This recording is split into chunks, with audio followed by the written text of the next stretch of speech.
अस्सलाम वालेकुम, मैं हूं डॉक्टर फिजा खान और मैं हूं पाकिस्तान। इलेक्शन की तारीख के ऐलान के साथ ही मुल्क में इंतखाबी सरगर्मी और तैयारियों में तेजी आ गई है। जोड़ तोड़ इल्जाम तराशियों का सिलसिला है कि रुकने का नाम नहीं ले रहा है। कहीं से तंज के तीर बरसाए जा रहे हैं तो कोई लफ्जी गोलाबारी से मुखालिफिन पर निशाने दाग रहे हैं। लेकिन इस तमाम सूरत हाल का अजीबोगरीब पहलू यह है कि पार्टी कायद मियां नवाज शरीफ की आमद के बाद नून लीग की सियासी सरगर्मियों में जो जोश और वलवला आया था वो अब पानी का बुलबुला साबित हो रहा है। और इसकी वजह मुखालिफिन की कोई चाल, कोई केस या साजिश नहीं है, बल्कि लीगी रहनुमाओं के ज़ाती इख्तलाफात और पार्टी की अंदरूनी सियासत है। मुस्लिम लीग नून में जिन इलेक्टेबल्स की शमूलियत इलेक्शन में जीत के लिए अहम करार दी जा रही थी, अब उन्हीं इलेक्टेबल्स और टिकटों की तकसीम की वजह से पुराने लीगी रहनुमा नाराज नाला नजर आ रहे हैं। इस हवाले से पाकिस्तान मुस्लिम लीग नून के सीनियर रहनुमा और आप कह रहे हैं कि हर बुरे अच्छे वक्त में साथ देने वाले, नून लीग का साथ देने वाले जावेद हाशमी साहब, वो शदीद नारे हैं। उन्होंने कहा है कि जमहूरी जमात बनने के लिए नवाज शरीफ का भरपूर साथ दिया। मैं नून लीग से निकला नहीं, निकाला गया था। इत्तेफाक नहीं करता कि मुस्लिम लीग नून का दौर है। जब तक आपके पास पॉपुलर वोट नहीं होगा तो कोई फायदा नहीं है। उन्होंने क्या कहा, जरा सुनिएगा। सिर्फ जावेद हाशमी ही नहीं बल्कि उनकी तरह नून लीग के एक और देरीना रहनुमा सीनियर रहनुमा दानियाल अजीज भी आजकल पार्टी से खुश दिखाई नहीं दे रहे हैं। पहले उन्होंने अपनी जमात के एक सीनियर रहनुमा एहसन इकबाल पर इल्जाम लगाते हुए कहा कि जी एहसन इकबाल की वजह से मुल्क में महंगाई हुई है। फिर शो कॉज नोटिस पर रद्द-ए-अमल देते हुए राना सनाउल्लाह को आड़े हाथों ले लिया और अब मरियम औरंगजेब पर भी तनकीद शुरू। उनका कहना है कि जी वो पार्टी का मौकिफ सही तरह से अवाम के सामने लाने में नाकाम हुई है। नून लीग का इंफॉर्मेशन फेलियर हुआ है जिसकी जिम्मेदार मरियम औरंगजेब साहिबा है। जरा सुनिएगा। जी तो सुना आपने। और एहसन इकबाल साहब ने दानियाल अजीज के इल्जाम का जवाब देते हुए कहा है कि नारोवाल मुस्लिम लीग नून का किला है। जिन लोगों को दानियाल अजीज नारोवाल का टिकट दिलवाना चाहते हैं वो वफादारियां तब्दील कर चुके। उन्होंने क्या कहा, जरा उनको भी सुन लीजिए। अब दानियाल अजीज साहब टिकटों की तकसीम पर नाराज हैं, राना साहब के नून लीग में असरो रसूख पर, या फिर मामला कुछ और है।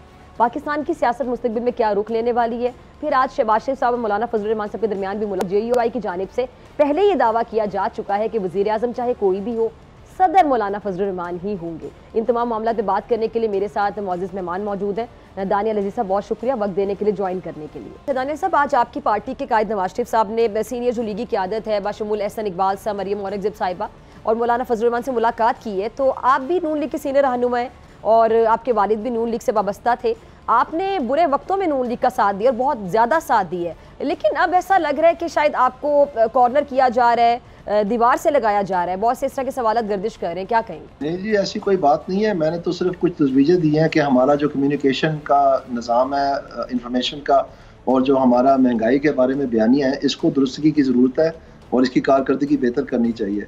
इसमें अब पार्टी की मर्जी है, अगर वो इन चीज़ों को कैटर करना चाहते हैं या इन तजवीज़ों के बारे में कुछ वज़न समझते हैं कि अहम है कि नहीं है, तो ये फिर उनका डिसीजन है जी।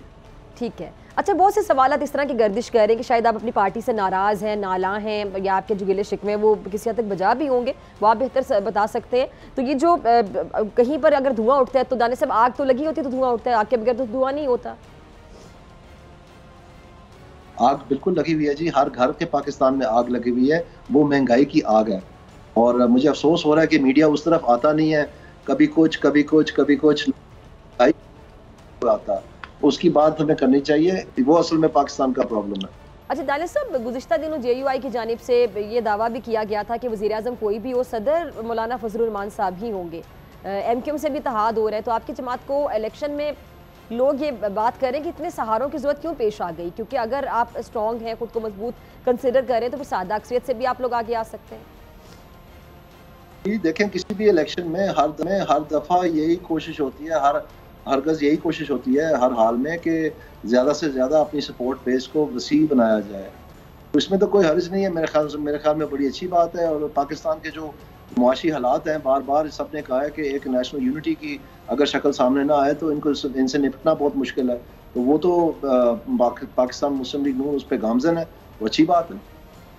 अच्छा, ये भी कहा जा रहा है कि आपके और एहसन इकबाल साहब के दरमियान जो लड़ाई है वो नारोवाल से इलेक्शन लड़ने की है और एहसन इकबाल साहब वहाँ से अपने बेटे को टिकट दिलवाना चाहते हैं, जबकि आप वहाँ से लड़ना चाहते हैं। तो नारोवाल से मुतालिक एहसन इकबाल साहब ने ये भी कहा है कि जी आप वहाँ से शायद किसी और को टिकट दिलवाना चाह रहे हैं। ये बात दुरुस्त है?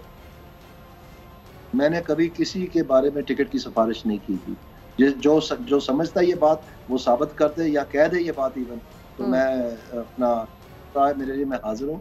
मैंने तो की नहीं।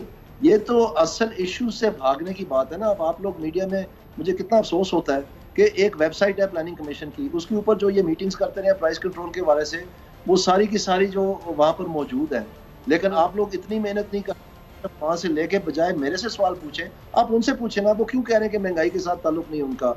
मीटिंग्स करते रहे हैं, वो सारी प्रेस रिलीजेस मौजूद हैं, तो फिर वो क्यों इसे इनारफ है मनारफ है, ये क्यों डिनाई करते हैं? ये क्यों नहीं आप उनसे सवाल पूछते? बजाय मैं तो आपके हाथ चढ़ जाता हूँ ना, तो आप मेरे से पूछते जाते हैं कि जी ये वो वजह तो नहीं है। उनसे भी पूछें क्यों भाग रहे हैं हकीकत से।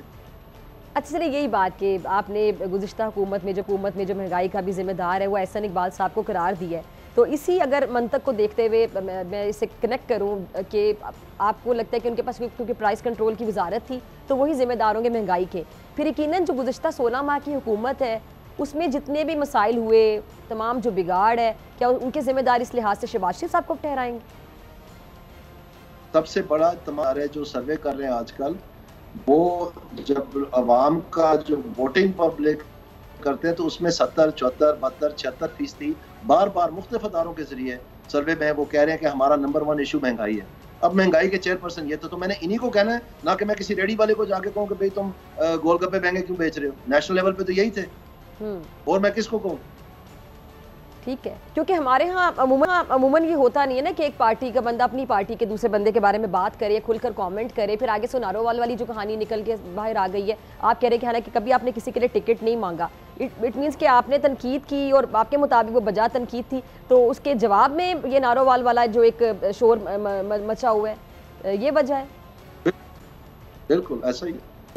अच्छा सर, एक और चीज़, आपने मरियम नवाज साहिबा पे भी तनकीद, मरियम और औरंगजेब साहिबा पे तनकीद की है, और आपने कहा है कि जी नून लीग का जो इमेज है उन्होंने ख़राब किया, नून लीग की साख को मुतासर किया है। वो तो हमेशा नून लीग के साथ खड़ी होती हैं, बल्कि भरपूर डिफेंड करती हैं अपनी पार्टी को, तो अब उन्होंने नून लीग को नुकसान कैसे पहुँचाया है, साख को कैसे मुतासर किया आपके मुताबिक मरियम औरंगजेब साहिबा?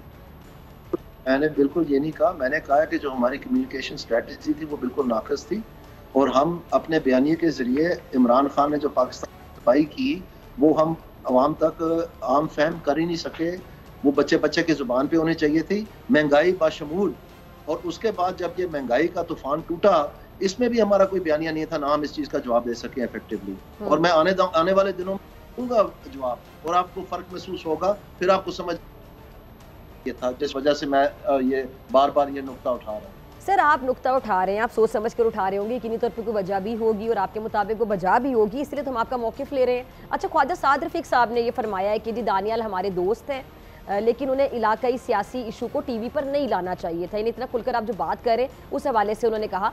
वैसे क्या आपने जो अपने एतराज़ात हैं वो लीगी क़यादत के सामने रखने की कोशिश की थी? आप तो जो सीनियर लीडरशिप हैं, बहुत करीब हैं अपने कायद के भी और सदर भी, तो आपने ये एतराज़ात पहले उनके सामने रखने की कोशिश की, फिर अमूमन होता है कि जब नहीं सुना जाता तो फिर आप टीवी पर भी खुलकर बात करना शुरू कर देते। मैंने 5 साल से अपना सर दीवार में मार मार के अपनी जमात को महंगाई के बारे में और कम्युनिकेशन स्ट्रेटजी के बारे में बार बार आगाह किया है कि ये मामला दुरुस्त नहीं है, गौर करने की जरूरत है।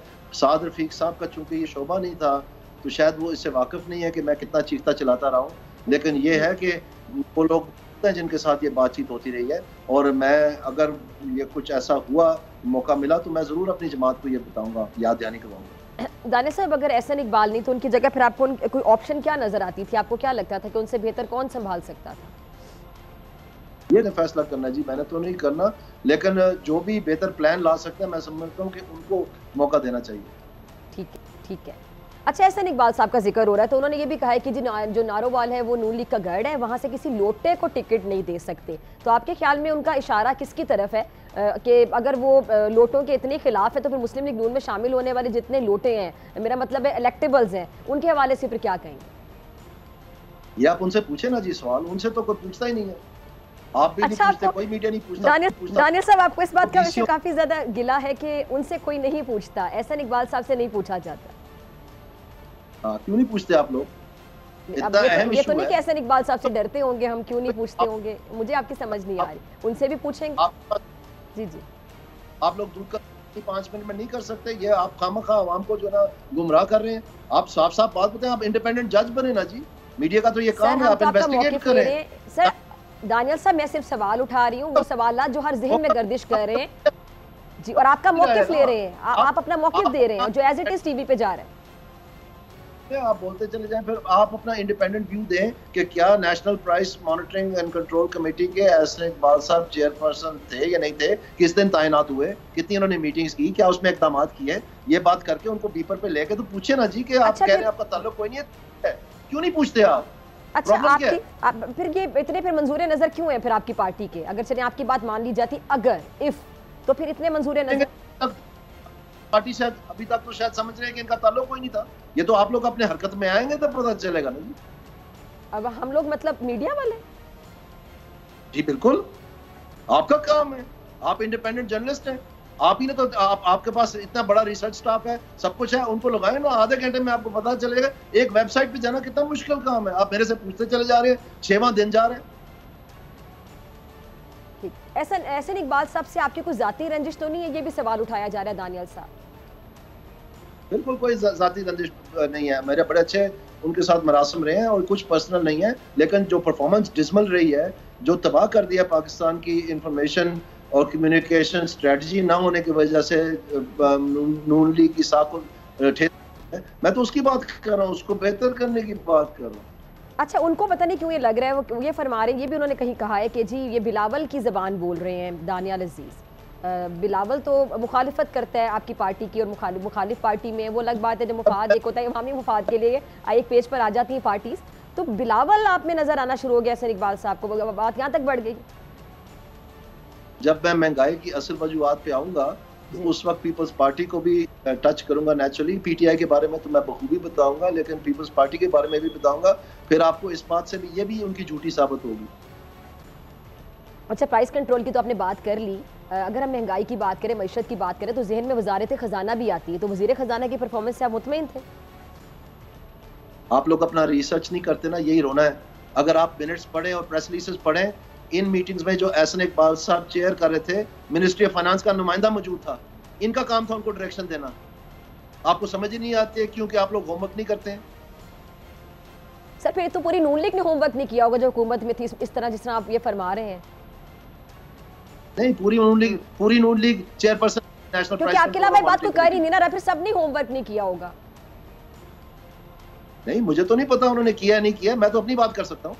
अच्छा, बाकी सबकी परफॉर्मेंस से आप मुतमईन थे? और भी कोई वज़रा थे पिछली अगर हुकूमत की बात करें जिनकी परफॉर्मेंस आपको लगता है कि नाकिस थी और वो बेहतर होनी चाहिए थी? मैं आपको बता रहा हूँ कि अवाम का नंबर 1 इशू, नोटिस तो मैंने इशू किया है एहसन इकबाल को, मैंने नोटिस इशू किया है जब मैंने पहले दिन बयान दिया है कि अवामी नोटिस मैंने दिया कि महंगाई को कंट्रोल करो, नहीं तो हमारी पार्टी जो है वो उसकी वो मकबूलियत नहीं रहेगी। इस नोटिस के बारे में क्या जवाब है? ये इस बात पे नहीं आते। अच्छा, शाहिद खान अब्बासी साहब भी अपनी पार्टी पर अक्सर तनकीद करते हैं और वो कहते हैं जी मैं मयारी तनकीद करता हूँ, तनकीद बराए तनकीद नहीं, तनकीद बराए इस्लाह करता हूँ, और यही जमहूरियत का हुस्न है। तो लोग ये समझ रहे हैं, बहुत से लोग ये बात कर रहे हैं कि शायद आप भी शाहिद खान अब्बासी साहब की पोजीशन लेना चाह रहे हैं। नहीं, बिल्कुल ऐसी कोई बात नहीं है। मुझे काइंडली आप तस्बीह ना करें मिफ्ता इस्माइल साहब से, ना मेरा कोई ऐसी कोई सोच है। मैंने कहा मिफ्ता साहब जी, मैं नहीं समझता कि वो उनका ये जो महंगाई का इशू है उसको उन्होंने इस तरह तरजीह दी है, इसलिए इस बात का उनके साथ ताल्लुक ही कोई नहीं। ठीक है। अच्छा सर, आगे क्या देखते हैं आप? कोई मखलूत हुकूमत नजर आती है आपको? आप सीनियर सियासतदान हैं, या फिर कोई सादा अक्सरियत से 2/3 मेजोरिटी से आ जाएगा? पहले तो हम अपनी सिमत तो ठीक करें ना कि हम एक क्रेडिबल, बिलीवेबल और इम्प्लीमेंटेबल प्लान दें महंगाई को कम करने के बारे में, जो अवाम जो है प्लान कब दिया जाएगा? क्योंकि इंतखाबात तो सर पे खड़े हैं। एहसन इकबाल साहब से पूछे ना। चलिए, एहसन इकबाल साहब अगर आप टीवी पे देख रहे हैं तो दानियल अजीज साहब ने इतनी बार कह दिया कि आप प्लीज प्रोग्राम में आए और आप मौक़िफ़ दीजिए अपना, मैं पूछूंगी उनसे यकीनन। आगे क्या देख रहे हैं आप दानियल साहब, क्या देख रहे हैं? तब अच्छा, एक और चीज़ ज़रा समझाइएगा, आप इतना सच बोल रहे हैं, खरी खरी बातें कर रहे हैं कि जब ये पिछले 16 महीने हुकूमत रही 13 जमातों की, तो पीपल्स पार्टी और नून लीग जो 2 बड़ी जमातें थी, बाकी छोटी जमातें थी, इन आप लोग एक पेज पर रहे और आप लोगों ने कहा जी ये अवाम के या मुल्क के वसी तर मुफाद में हम इकट्ठे हुए हैं। उसके बाद हमने देखा जैसे ही इंटरिम सेटअप आता है तो एक दूसरे पर तनकीद के नश्तर बरसना शुरू हो जाते हैं, इधर से ईंट उधर से ईंट का जवाब पत्थर से। तो आगे जाके फिर दोबारा अगर दोनों पार्टियां एक पेज पर आ जाती हैं तो इससे क्या सियासतदानों की साख मुतासिर नहीं होती? अवाम के ज़हन पे क्या ये नक्श छोड़ के जाते हैं सियासतदान इस तरह की हरकत करके? ये अवाम जज करे ना जी। मैं तो अपनी जमात का जवाब दे सकता हूँ। जो वो लोग कर रहे हैं वो तो मेरे ख्याल में मेरी तो जमात ने तो बात बहुत करें शाइस्तगी सियासतदान से क्यों करते हैं? जी, मेरे ख्याल में तो मेरी जमात ने बहुत शाइस्तगी से इस चीज़ को हैंडल किया है और उनका जवाब जो है ईंट का जवाब पत्थर से नहीं दिया।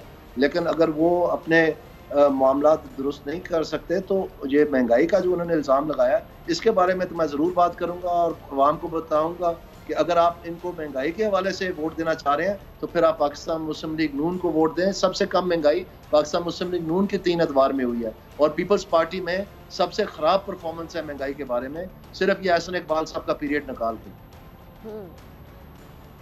यानी आपके मुताबिक एहसन इकबाल साहब को दोबारा प्राइस कंट्रोल या इस तरह की जगह पे नहीं होना चाहिए? उनको करीब भी नहीं आने देना चाहिए जो हालात कर दिए। अगर वापस आ जाते हैं फिर से और इस तरह होता है फिर ये अब तनकीद करेंगे, इतनी खुलकर तनकीद करेंगे? फिर अवाम जाने, महंगाई जाने और पार्टी जाने, उसमें मैं क्या कह सकता हूँ। अच्छा दानिश साहब, एक सवाल, आप ठीक है, आप दिल की बातें कह रहे हैं और आपकी जो अपनी ऑब्जर्वेशन, आपकी अपनी रीडिंग, आपका अपना होमवर्क है उसके बारे में बात कर रहे हैं, रिसर्च के साथ बात कर रहे होंगे, लेकिन सवाल ये आता है जहन में कि अचानक से सियासतदान खामोश रहते हैं, काफ़ी लंबा अरसा खामोश रहते हैं, फिर अचानक से उनको अवाम का दुख सताता है और अवाम के दुख में वो इस तरह की बातें करना शुरू कर देते हैं, जैसे कि आप एहसन इकबाल साहब के बारे में गुफ्तगू कर रहे हैं। ये पहले भी तो आप कर सकते थे, उसकी क्या वजह जो नहीं की? ये आप देख रहे हैं मेरा हाथ टीवी पे नजर आ रहा है? जी जी। ये मेरी कोनी देख रहे हैं आप, ये मेरा बाजू देखें कैसा है, समझ आ रही है आपको? कैसे मैं आप लोगों को समझाऊं कि मैं किस में से गुजरा हूं? इसके बावजूद मैं अपनी जमात को बार बार ये इसरार करता रहा हूं। जब मैं CMH में था, मुझे लोग मिलने आते थे, मैं उनसे यही बात करता था। बहुत शुक्रिया दानियल अजीज साहब आपके वक्त के लिए। नाज़रीन, आपसे मुलाकात होगी ब्रेक के बाद।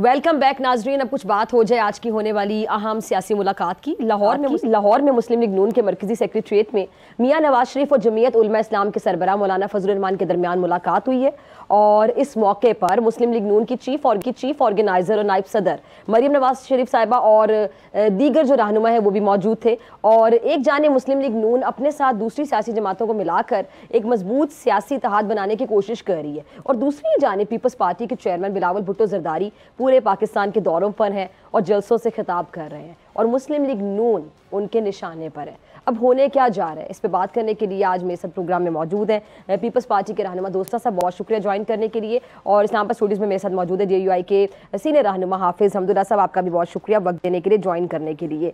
सबसे पहले मैं हाफिज़ साहब आपकी तरफ ही आना चाहूँगी। हाफिज़ साहब, ये जो मुलाकात हुई है मौलाना साहब की मियां नवाज शरीफ साहब के साथ, कहा जा रहा है कि बहुत ही अहम मुलाकात है, क्या हुआ इस मुलाकात में, अहवाल बताइएगा। बिस्मिल्लाहिर्रहमानिर्रहीम। बहुत शुक्रिया। बुनियादी तौर पर तो मेरे ख़्याल में मियां नवाज शरीफ साहब और शहबाज शरीफ साहब और मुस्लिम लीग की वफ़द के साथ मौलाना साहब की जो मुलाकात हुई है, अंदरूनी बातों का तो मुझे इल्म नहीं है।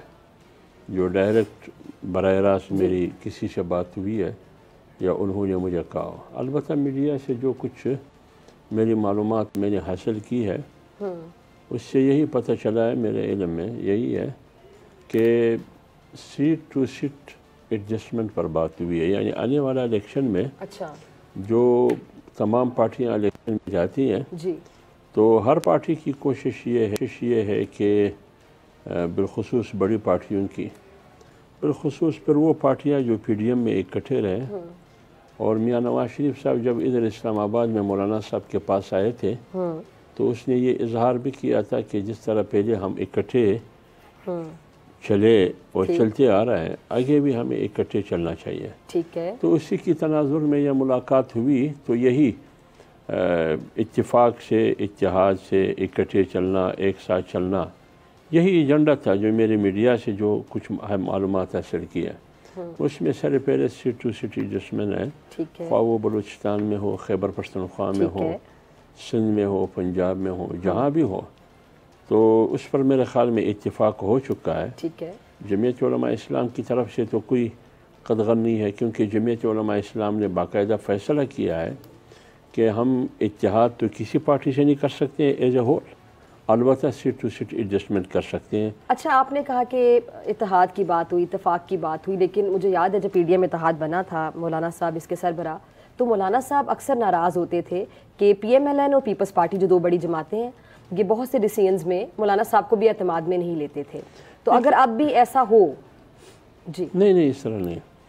जब हम पीडीएम में थे, पीडीएम की तहरीक जब शुरू हुई या पीडीएम बनी 20 सितंबर 2020 से,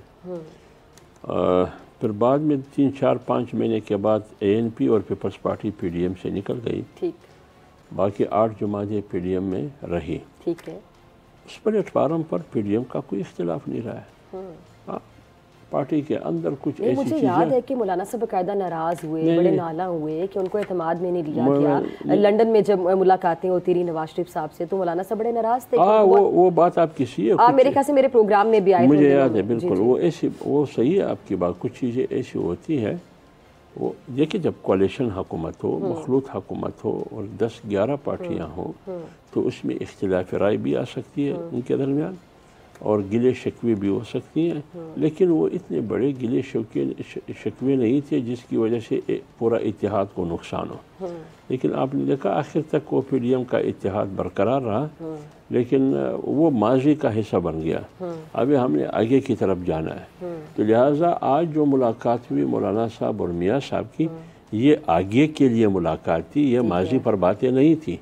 लेकिन माजी की वहदत और इत्तेहाद को बुनियाद बना के हम आगे बढ़ेंगे। ठीक है जी। उस आगे बढ़ने की शक्ल क्या होगी, उसकी सूरत क्या होगी, उस पर बात हुई। अभी सरदस्त मसला है इलेक्शन का, इंतखाबात का। तो क्या इंतखाबात में हम इकट्ठे जा सकते हैं या नहीं? एज ए होल नहीं जा सकते हैं, अलबत्ता सीट टू सीट एडजस्टमेंट हो सकता है। ठीक है जी। अच्छा, दोस्त मोहम्मद खोसा साहब, आपने हाफिज हमदुल्ला साहब को भी सुना, पीडीएम इत्तेहाद के हवाले से वो बात कर रहे थे, जिसका हिस्सा पहले पीपल्स पार्टी भी थी, फिर आप लोग अलग हो गए। बहरहाल हुकूमत फिर 16 महीने आप सब ने मिलकर की, जिम्मेदारी कोई नहीं लेता, एक दूसरे पे मलबा फेंका जाता है कि ये मसला इसकी वजह से, वो मसला उसकी वजह से। आगे भी अगर इत्तेहाद की बात हो रही है और JUI, MQM और नून लीग एक पेज पर हो, सिंध में खासतौर पे आप लोगों को टफ टाइम देने के लिए, तो सिंध तो आप लोगों का गढ़ है पीपल्स पार्टी का, आप लोग अपना किला कहते हैं उसको। पंजाब में ऑलरेडी आपकी पोजीशन वीक है, तो फिर अगर सिंध भी आपके हाथ से निकल गया तो? नहीं, ये तो इन पॉलिटिकल पार्टीज की अपनी मर्जी है जी, उनका अपना अपना सेटअप है और उनके अपने अपने मंशूर हैं, उनका अपना अपना मकसद है। वो आपस में इकट्ठा होना चाहते हैं तो हम उनको नहीं रोक सकते, ना आप उनको रोक सकते हैं। That is their own free will. As far as Pakistan Peoples Party is concern, तो सिंध भी अल्हम्दुलिल्लाह आप देखेंगे कि बिल्कुल बरकरार रहेगा और इंशाल्लाह पंजाब में भी आप पाकिस्तान पीपल्स पार्टी की परफॉर्मेंस बहुत बेहतर देखेंगे। ये एक मैं समझता हूँ मिसकंसेप्शन है। आप लोग सोलो फ्लाइट के मूड में और आप लोग बड़े कॉन्फिडेंट है कि 3 जमातें मिलके भी इत्तेहाद बना के भी आप लोगों को कोई हरा नहीं सकता। Not necessarily. अभी तो मैंने जैसे पहले भी कहा है कि अभी तो यूं समझे इलेक्शन का तबल बजने वाला है।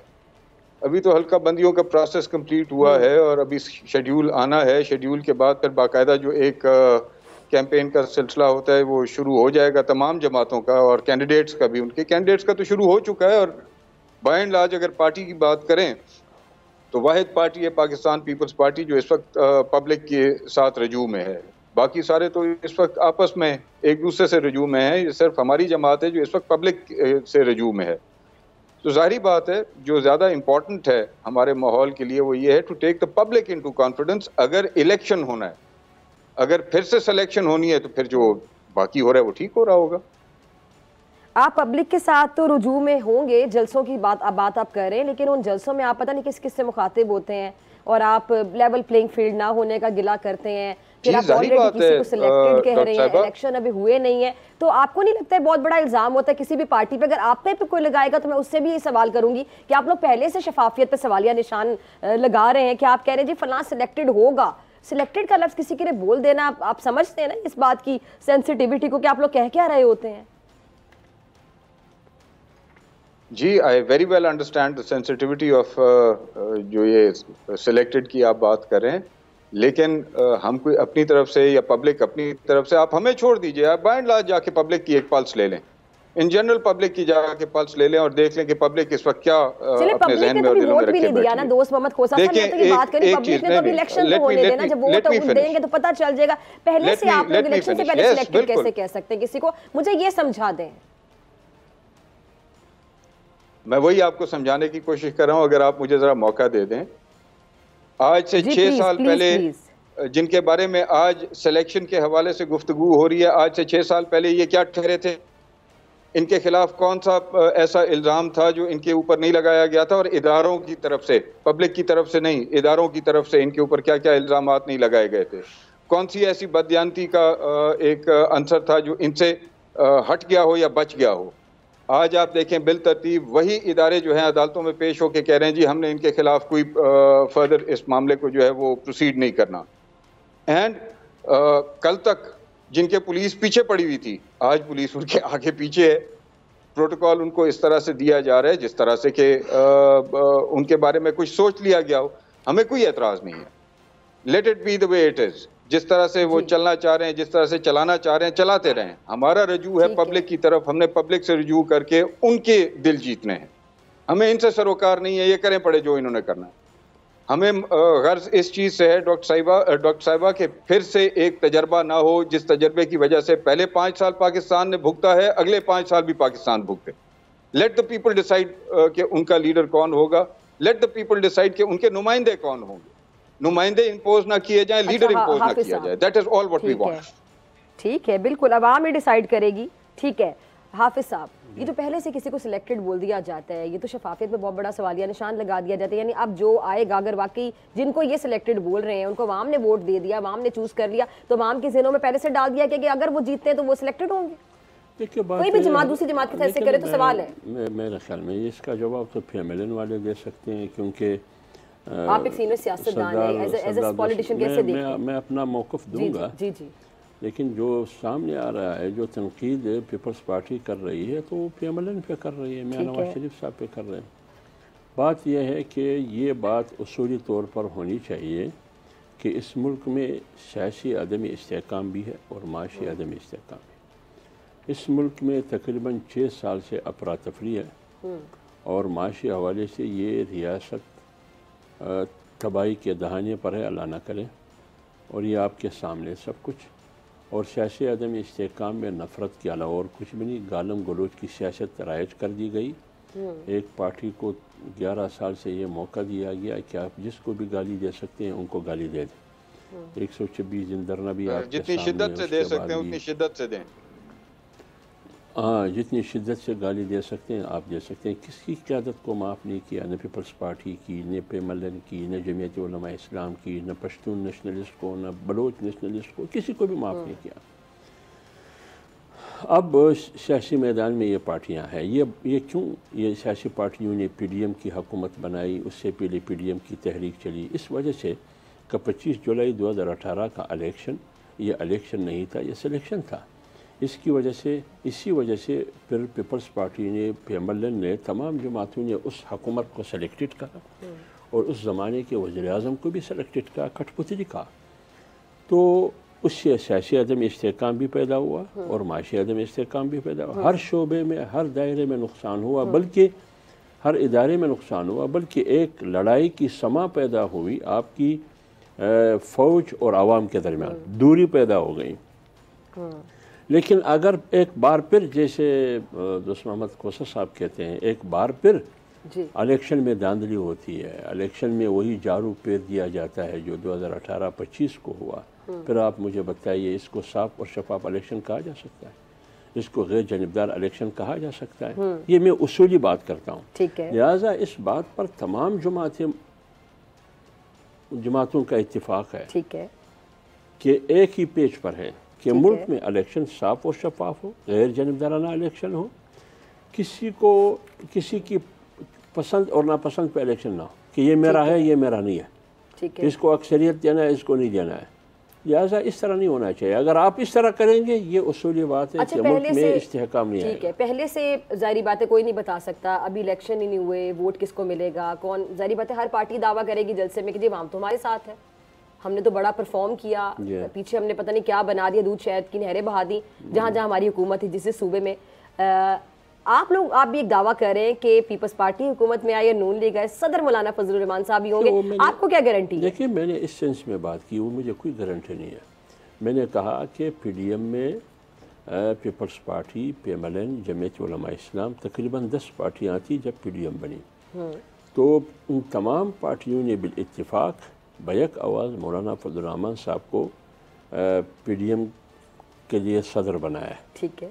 तो अगर 10 जमातों के लिए, सबसे बुनियादी तौर पर बड़ी 2 जमातों के लिए जी, उनकी ख्वाहिश पर, उनकी तजवीज़ पर, उनकी फ़ैसले की रोशनी में मौलाना साहब PDM का सदर बन सकता है, ठीक है, या बना दिया जाता है, तो वही पार्टियां, उनमें से कोई भी पार्टी अगर बरसर इक़्तिदार आ जाए तो क्या मौलाना को सदर बनाने में क्या कबाहत है, क्या रुकावट है? इसलिए मैंने कहा कि माजी को सामने रखकर अक्सरियत पीपल्स पार्टी की हो या PMLN की हो, मौलाना PDM का सदर बन सकता है। इन 2 पार्टियों ने बनाया तो मौलाना सदर पाकिस्तान भी बन सकता है। मैंने इस सेंस में बात की। अगर कोई इतराज़ है तो कह दे मौलाना पर, क्या इतराज़? ख्वाहिश है सदर पाकिस्तान बनने? नहीं, मौलाना साहब ने कभी ख्वाहिश का इज़हार नहीं। आप लोगों की ख्वाहिश नहीं, मैं देखिए क्यों नहीं, मेरी ख्वाहिश है कि मौलाना साहब वज़ीर आज़म बने। अगर बिलावल भुट्टो जरदारी साहब ख्वाहिश कर सकता है, असफ अली जरदारी साहब अपने बेटे के लिए ख्वाहिश कर सकता है, मियाँ नवाज शरीफ साहब मरियम नवाज के लिए और अपने भाई शहबाज शरीफ और हमजा शहबाज के लिए प्राइम मिनिस्टर और वज़ीर आला ये कर सकता है, तो क्या मैं बैशत, देखिए ना, मैं देखिए ये दुख की बात है, मैं बैशत वर्कर जमीयत उलमा इस्लाम का अपनी क़ियादत के लिए सदर का ख्वाहिश क्यों नहीं रख सकता? क्या ख्वाहिश पर कोई पाबंदी है? इस मुल्क में मैं सियासत कर रहा हूँ जमहूरियत के लिए, आइन की बालादस्ती के लिए, पार्लियामेंट की सुपरमेसी के लिए। आवाम, अगर मैं देखे ना क्यों नहीं बन सकता है, वो मुझे बताया मौलाना फजलुर रहमान साहब सदर क्यों नहीं बन सकता है, रुकावट क्या है? अच्छा ये बताएं आप मुझे कि जरदारी साहब से मौलाना साहब नाराज हैं क्या? नहीं, कोई मुलाकात नहीं हुई? बिल्कुल नाराज नहीं है। क्यों नाराज? देखिए, अगर कोई नौबत आती है मुलाकात की, खुदा न खास्ता कोई ऐसी बात आती है, मुलाकात क्यों नहीं होती? आजकल तो सबकी सियासी मुलाकातें हो रही हैं दूसरे से। नहीं, वो किसी के साथ मुलाकात जिसका भी होता है उसमें कोई पाबंदी नहीं है। बाकायदा एक ऐसी मकसद के लिए मुलाकात नहीं है कि मैं नवाज शरीफ से मुलाकात करके असफ अली जरदारी साहब को या पीपल्स पार्टी को अंके दिखाता हूँ। इसमें को मुलाकात सियासी मैदान में और जमहूरियत में मुलाकातें सियासी पार्टियों की क़यादत की एक दूसरे के साथ होती है। तो यही तो मैं पूछना चाह रही हूँ कि आजकल सबकी मुलाकातें हो रही हैं एक दूसरे के साथ, मुलाकातों का सीजन है क्योंकि इलेक्शन आने वाला है। तो अब मौलाना साहब और जरदारी साहब की मुलाकात नहीं होगी, हो जाएगी जब जरूरत पड़ेगी तो वो मुलाकात। अभी तक जरूरत महसूस नहीं हुई? देखिए ना, किसी ने भी जरूरत महसूस नहीं की पीपल्स पार्टी ने। हाफिज, जरूरत देखिए ये दुनिया है, जरूरत को जरा दुनिया में देखिए ना, मैंने देखिए इस वक्त बात हो रही है किसकी? मुल्क की। ठीक है। बात हो रही है कौम की। ठीक है। कौम की मफाद की। ठीक है। तरजीह क्या है? कौम की मफाद। वो तो आप सियासतदानों की हमेशा से कौम और अवाम ही तरजीह रही है। मैं देखिए तो फिर क्या, कौम की बात ना करे, मुल्क की बात ना करे, फिर क्या? फिर किस चीज की बात करें? मुल्क के लिए, कौम के लिए, अवाम के लिए तो बात तो करना चाहिए कौम और मुल्क की। तो काम किया भी है हमने, आइन सियासतदानों ने बनाया है, एटम्बम इस मुल्क को सियासतदानों ने दिया है, 18वीं तरमीम सियासतदानों ने दी है। अच्छा, 18वीं तरमीम से मुझे याद आया, मैं दोस्त साहब की तरफ जाना चाहती हूँ। 18वीं तरमीम आइन तोड़ने में सियासतदानों का कोई किरदार नहीं है।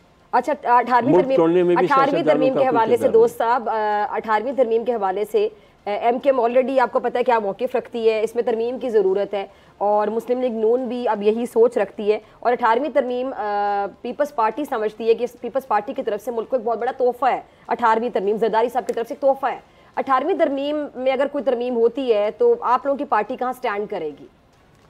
मुझसे पूछ रहे जी, मुस्बत तरमीम हो तो मेरे ख्याल में उसको कंसिडर जरूर किया जाएगा, लेकिन जी मुस्बत तरमीम की तरफ अगर बात होगी, सारों को एतमाद में लेके किया जाएगा तो फिर शायद उसके ऊपर तवज्जो दी जाए। लेकिन अगर रोल बैक करने की बात है तो हमारा मौक़िफ़, पीपल्स पार्टी का मौक़िफ़ बिल्कुल क्लियर है कि हम हर सतह पे उसकी मुखालफत करेंगे, क्योंकि 18वीं तरमीम के बाद सूबों का एतमाद मरकज़ की तरफ बढ़ा है, कम नहीं हुआ।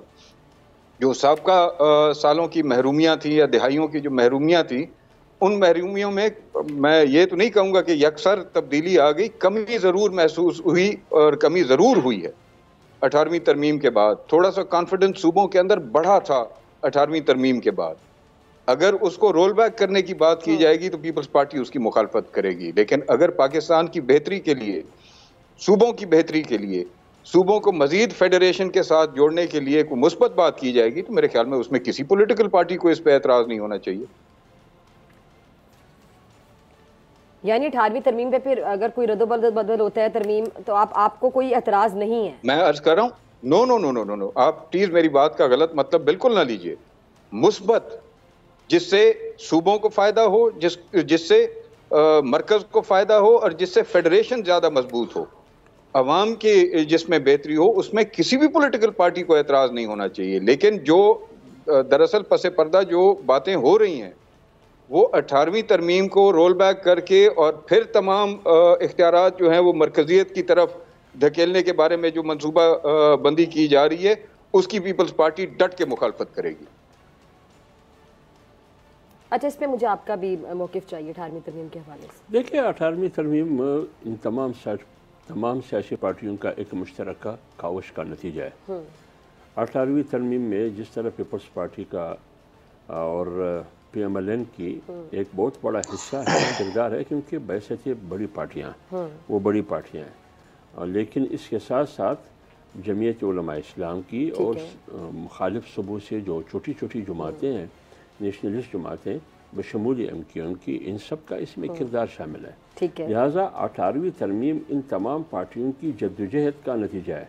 अगर इसमें आप तरमीम करना चाहते हैं तो एक पार्टी को कभी भी इजाज़त हम नहीं देंगे। ठीक है। ये मुंतखब पार्लियामेंट का फैसला होगा।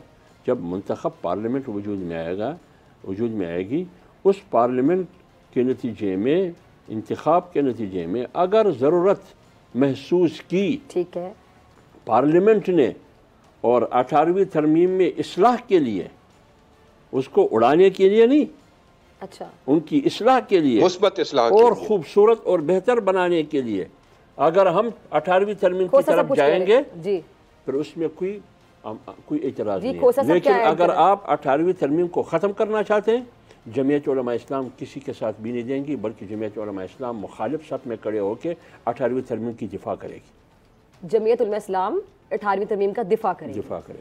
जी, दोस्त मोहम्मद खोसा साहब कुछ कहना चाह रहे थे।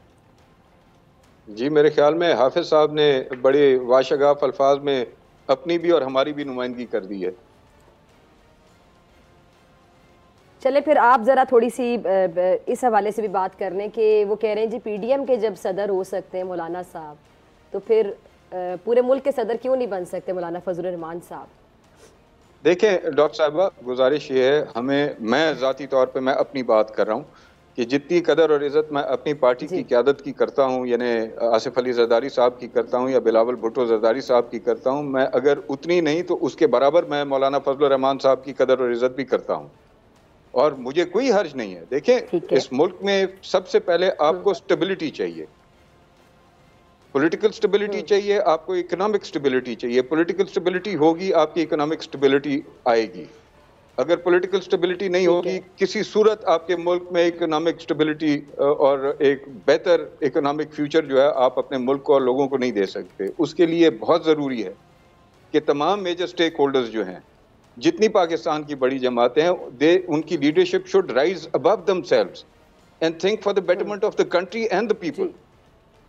अपने मुल्क और अपने अवाम की बेहतरी के लिए पहले सोचें, उसके बाद ये ओहदे किसके पास कितनी देर रहे हैं। 3 दफ़ा पहले वज़ीर आज़म मियां नवाज शरीफ रह चुके हैं, कौन सी पाकिस्तान की तकदीर तब्दील हो गई उन 3 टेन्योर्स के अंदर, और कौन सा कोई वो सर्टिफिकेट लेके आए थे कि जी ताहयात वो वज़ीर आज़म रहेंगे। सियासत तब्दीली का नाम है। अच्छा परफॉर्म करेंगे आपको उसका नतीजा मिलेगा, बुरा परफॉर्म करेंगे आपको उसका नतीजा मिलेगा। हैड इट नॉट बीन जो मियां नवाज शरीफ के दौर के अंदर, उस वक्त अगर आप याद करेंगे जब डॉलर 107 पे गया था तो अवाम बिलबिला उठी थी कि जी डॉलर 107 पे चला गया। उसके बाद डॉलर किन किन सतहों पे गया है, आप उसका अंदाजा कर सकते हैं कि अवाम के ऊपर इस वक्त कितना बड़ा महंगाई का बोझ है। आप इन ओहदों को मेहरबानी फरमा के एक लम्हे के लिए एक साइड पे रख दें। आप इन कायदीन से पहले ये पूछें कि आप पाकिस्तान की बेहतरी के लिए क्या कर सकते हैं।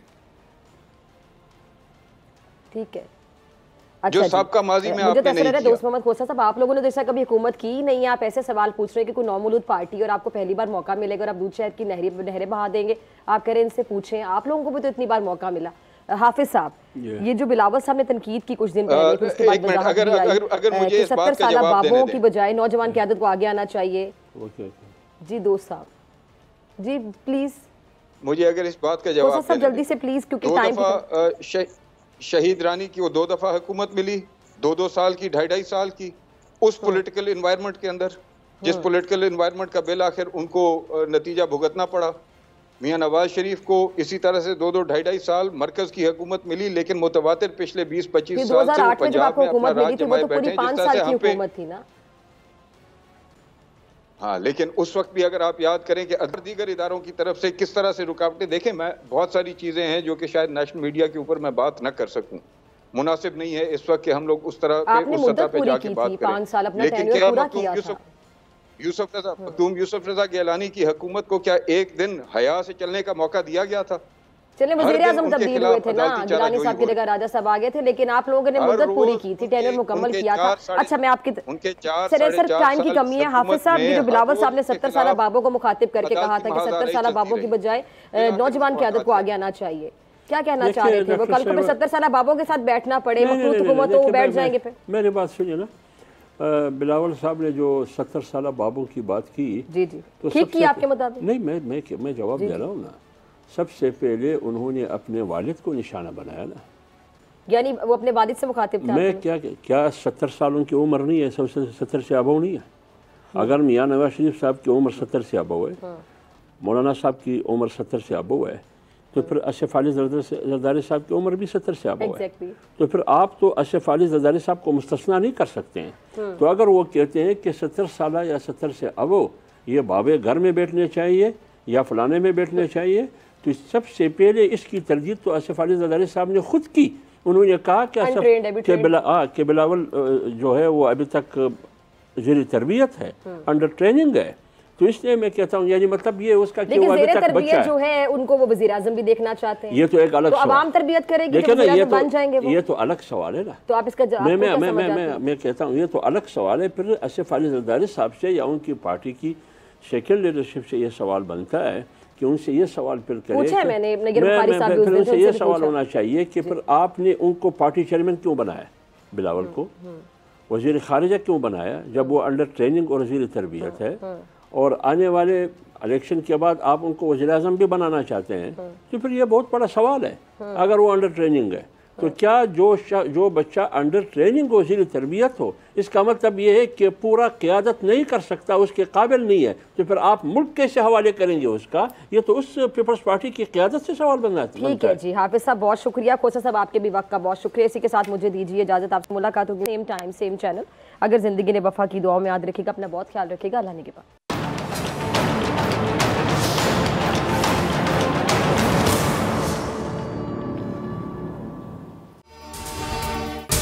अगर आपको ये वीडियो पसंद आई तो सब्सक्राइब करें और बेल आइकन पर क्लिक करें। सब्सक्राइब करें और बेल दबाएं ताकि कोई खबर रह न जाए।